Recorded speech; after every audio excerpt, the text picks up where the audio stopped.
World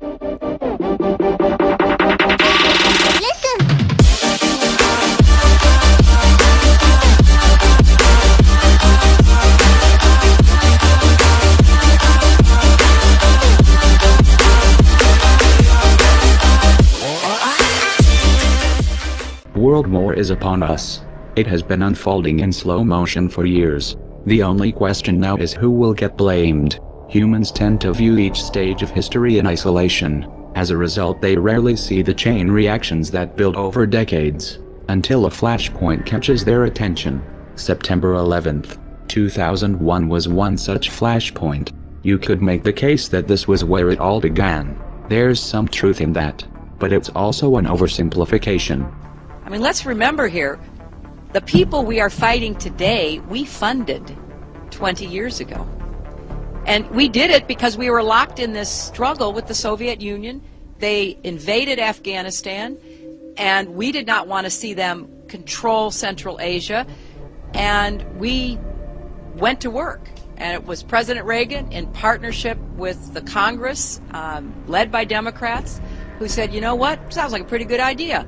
Let's deal with the ISI and the Pakistani military, and let's go recruit these mujahideen, and that's great. Let's get some to come from Saudi Arabia and other places, importing their Wahhabi brand of Islam, so that we can go beat the Soviet Union. Of course, the Dancing with the Stars version of the story. The U.S. backed the Mujahideen in response to the Soviet invasion of December of 1979. You might want to run that version by Robert Gates, director of the CIA under Ronald Reagan and George Bush Sr., and Secretary of Defense under both George W. Bush and Barack Obama, because in his memoir entitled From the Shadows, he revealed that the U.S. actually began the covert operation 6 months prior, with the express intent of drawing in the Soviets. Oops. And they still haven't learned their lesson. Speaking of Al-Qaeda, if you do a Google search for jet fuel maximum burning temperature, you'll find an article from popularmechanics.com informing you that under ideal conditions jet fuel tops out at 1,500 degrees Fahrenheit, and that steel melts at 2,750 degrees. They go on to explain how it isn't a problem because for the towers to collapse, their steel frames didn't need to melt. Trouble is, the steel did melt. Of course, little details like the laws of physics never got in the way of a good story. Oh, by the way, did you ever find anyone who could credibly explain how the third building, World Trade Center Building 7, fell straight down at 5:21 p.m. that day, though it was not hit by any plane? And did they ever explain how the BBC reported this event 26 minutes before it actually happened? Oh, I know what you're thinking. Maybe it was a green screen and shoddy editing, and that we can't confirm the actual time from that clip, or can we? Turns out there was a second clip that did show the time. 21:54, that's 9:54 in England, 4:54 Eastern. 26 minutes before the building actually fell, but I digress. The invasions of Iraq and Afghanistan were not motivated by the fall of the Twin Towers, nor was the evisceration of your rights and privacy that followed. To say 9/11 was a pretext would be putting it lightly. About 10 days after 9/11, I went through the Pentagon and I saw Secretary Rumsfeld and Deputy Secretary Wolfowitz. I went downstairs just to say hello to some of the people on the Joint Staff who used to work for me, and one of the generals called me and he said, "Sir, you gotta come in. You gotta come in and talk to me a second." I said, "Well, you're too busy." He said, "No." He says, "We've made the decision. We're going to war with Iraq." This was on or about the 20th of September. I said, "We're going to war with Iraq. Why?" He said, "I don't know." He said, "I guess they don't know what else to do." So I said, "Well, did they find some information connecting Saddam to Al-Qaeda?" He said, No. He says, "There's nothing new that way. They just made the decision to go to war with Iraq." He said, "I guess it's like we don't know what to do about terrorists, but we've got a good military and we can take down governments." And he said, "I guess if the only tool you have is a hammer, every problem has to look like a nail." So I came back to see him a few weeks later, and by that time we were bombing in Afghanistan. I said, "Are we still going to war with Iraq?" And he said, "Oh, it's worse than that." He said, he reached over on his desk, he picked up a piece of paper, he said, I just got this down from upstairs," meaning the Secretary of Defense's office today, and he said, "This is a memo that describes how we're going to take out 7 countries in 5 years. starting with Iraq and then Syria, Lebanon, Libya, Somalia, Sudan, and finishing off Iran. The best laid plans of men often go awry, but George W. Bush sure did try. Iraq and Afghanistan became quagmires, just like Cheney predicted. Do you think that the U.S. or UN forces should have moved into Baghdad? No. Why not? Because if we'd gone to Baghdad, we would have been all alone. There wouldn't have been anybody else with us. It would have been a U.S. occupation of Iraq. None of the Arab forces that were willing to fight with us in Kuwait were willing to invade Iraq. Once you got to Iraq and took it over and took down Saddam Hussein's government, then what are you going to put in its place? That's a very volatile part of the world, and if you take down the central government in Iraq, you can easily end up seeing pieces of Iraq fly off. Part of it the Syrians would like to have to the west. Part of eastern Iraq, the Iranians would like to claim, fought over for 8 years. In the north, you've got the Kurds, and if the Kurds spin loose and join with the Kurds in Turkey, then you threaten the territorial integrity of Turkey. It's a quagmire. Obama picked up where Bush left off by toppling Libya and funding extremists in Syria, the precursors of ISIS. They knew the weapons were ending up in the hands of jihadists since at least 2012. They knew what would come next. A Department of Defense document from 2012, acquired through an FOIA request, shows that the US government was aware that these fighters intended to form a caliphate, and that this conflict would likely lead to a proxy war with Russia and China. The Middle East was being balkanized, every pocket of resistance broken up into bite-sized chunks, but it was taking too long. So Saudi Arabia invaded Yemen, and Israel did their part by repeatedly bombing the Syrian army. The most recent attack was in July. Oh, and Turkey helped too. It's been a team effort. In 2013, when the US-backed rebels in Syria got caught using sarin gas against civilians and the Western narrative fell apart, Russia became a diplomatic thorn in Washington's side. So like a true gambler who doesn't know when to walk away, Obama doubled down by backing the coup in Ukraine, installing a puppet government with extensive ties to the US State Department, bankrolling their ethnic cleansing campaign in the East and blaming the entire mess on Vladimir Putin. All we hear is Russian aggression, Russian aggression, Russian aggression, but reducing Iraq, Afghanistan, Libya and Syria to rubble is about spreading democracy, but accepting the results of a peaceful referendum in Crimea, well, that's just beyond the pale. The war on the Ukrainian front continued through 2014 and into 2015. Somewhere along the way, the preparations for an open conflict between the US, Russia and China were normalized and brought from the shadows.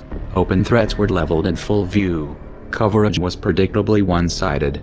We've been through this before. Weapons of mass destruction, human rights, Russian aggression, new excuses, same goal. If you want to start a war, the unwashed masses must be convinced to send their brothers, sons and fathers to die on the front lines. The specter of an external enemy must be etched into their collective mind through trauma, exaggeration and repetition. History must be whitewashed, twisted and cherry-picked down to a politicized nursery rhyme. At no point should the real motives or consequences of such an endeavor be discussed. It stands to reason that if we want to stop a war, we must reverse this pattern. Let's start with a realistic look at the consequences. The United States and Russia alone possess a total of over 15,000 nuclear warheads, as of 2014, each of which are 10 to 30 times more powerful than those that the US used against Japan and Hiroshima and Nagasaki. During the Soviet era, it was understood that a hot war between these two countries would inevitably lead to the use of these weapons, and would therefore be an act of mass suicide. This idea was so deeply ingrained that it had its own acronym, MAD. Mutually assured destruction. In recent years, scientists have realized that this should be taken as a literal truth, regardless of which side may suffer the most in the initial exchange. A nuclear war between just these two countries, utilizing only the weapons which are slated to be active after the implementation of the START treaty in 2018, would release over 150 million tons of debris into the atmosphere. This debris would block out the sun, dropping global temperatures between 8 and 30 degrees centigrade. Agriculture would become impossible, mass extinctions would follow, and our species would not likely be exempt. This is a mild description. We're not even touching upon the direct consequences of the blasts, firestorms, and radiation poisoning, or the secondary deaths caused by exposure and disease. In this context, you might be inclined to believe that the use of these weapons would be completely off of the table, that every effort would be made to reduce stockpiles and that no new bombs would be built. Unfortunately, this is not the case. In recent years, US strategists have begun to promote the idea of limited nuclear warfare, with a focus on tactical nukes. The idea being that smaller weapons are more effective because they are actually usable. This isn't just talk. Under Obama, the US military developed the most expensive and most dangerous nuclear bomb ever, the B-6112. The B-6112 is a guided nuclear missile, the first of its kind, and its yield can be dialed down electronically for the desired effect. This capability has been promoted by the CFR as a means of preemptively destroying China's hardened missile silos. Apparently, the Obama administration took these recommendations to heart, because Section 1063 of the NDAA of 2013 directed the U.S. Strategic Command to prepare a report assessing the capability of the U.S. military to destroy a network of tunnels in China, and the known hardened and deeply buried sites of foreign nations, with conventional and/or nuclear forces. While Russia wasn't mentioned directly here, it should be clear that they are on that list. Those promoting this new stance claim that this is merely a new form of deterrence. But this line of argumentation, even if it were sincere, is fatally flawed. A preemptive nuclear strategy, especially when discussed in public, sends a clear message to those who are being threatened, that they themselves must strike first, and Russia and China do not possess tactical nukes, so their preemptive strikes would be full-scale. Of course, America's political establishment has a good reason to play chicken with all of our lives, and the future of this planet. The balance of geopolitical and financial power has been shifting, and not in Washington's favor. China's new Silk Road project, Asian Infrastructure Investment Bank, and outposts in the South China Sea, in tandem with the Eurasian Union spearheaded by Russia, are edging the United States out of the world's new center of gravity. Pivots have failed, bilateral discussions have gotten nowhere, sanctions have backfired, trade agreements have stalled, influence has eroded. Washington is running out of options and time. The dollar-denominated financial system has peaked. This is the end of a debt supercycle, and of the petrodollar. The next leg down is going to be epic. The powers that be would rather tip the board than lose the game. They'd rather take us to war than to take the blame. And if you let them get away with it, that's just the beginning. We would like to take a few minutes of your time to inform you about the United States government's plan to murder over 120 million citizens. We do not have enough time to let's see what his Secretary of State had to say after his actions killed over 500,000 children. We have heard that 500,000 children have died. I mean, that's more children than died in Hiroshima. And you know, is the price worth it? I think this is a very hard choice, but we think the price is worth it.